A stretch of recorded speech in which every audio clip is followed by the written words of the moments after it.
I-24 News tech contributor Dr. Vili Abraham joins me now. Dr. Abraham, thank you very much for being with me again here on I-24 News, breaking down another complicated story for us.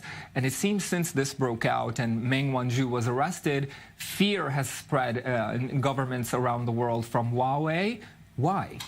Okay, well, there are different reasons. So first of all, one of the, I think, major reasons is that the founder of the company is a former officer of the People's Liberation Army. Another fear is that this company is tied to the Chinese government, although the company says we are not connected in no way to the government. We are a private company.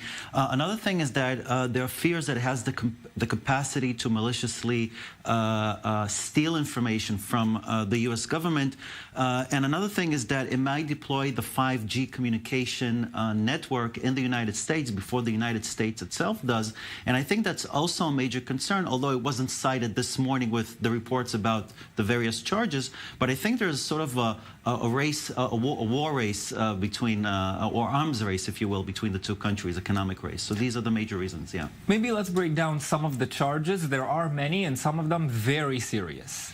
Yeah, okay, so one of them is bank fraud. Another one is obstruction of justice and theft of technology, specifically from T-Mobile, although this morning Huawei rejected the charges and it says that a civil court has vindicated it of stealing information from the United States. So it claims no responsibility for these claims, rejects them completely. So before we move on, I just want to make sure, Huawei or Huawei, or how is that name spelled on the news? Huawei. Huawei. So Yeah. I hope you all heard that as well. And on that note, Dr. Abraham, Facebook too, another tech giant, announcing they will also take measures in order to protect their users from more or less the fears as we just discussed in Huawei. What are they planning to do? And is this all just the fallout from the 2016 presidential election in the U.S.? Yeah, well, there are different reasons. So first of all, we know that Facebook is going to take steps in order to prevent a foreign country from influencing our elections here in about 4 months in April. And it comes from different reasons. One of them is really from the outcomes of the interference in the United States election, which has brought down the value of the company significantly. A lot of users deleted their accounts.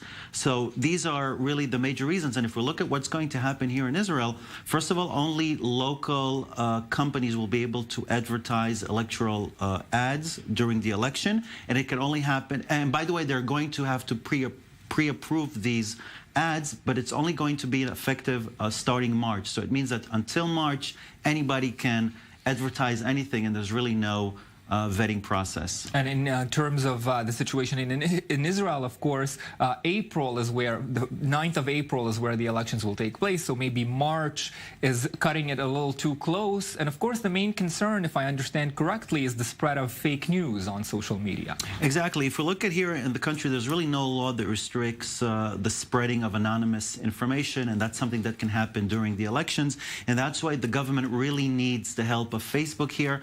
By the way, I'm not sure how much this will be successful because they're only going to launch a limited set of transparency tools. So it means that not all the available tools will be here or be live here in Israel. And by the way, the tools, again, only available for March. So, you know, I think that you have to make it available now because there are campaigns there already now. So, but it's really interesting to see what's going to happen. Well, they're trying to do something. And you know what? In the meantime, I think we should give them some credit for that. And Dr. Vili Abraham, I'll see you on Facebook. Yeah. Thank you very much for joining me for this. Pleasure.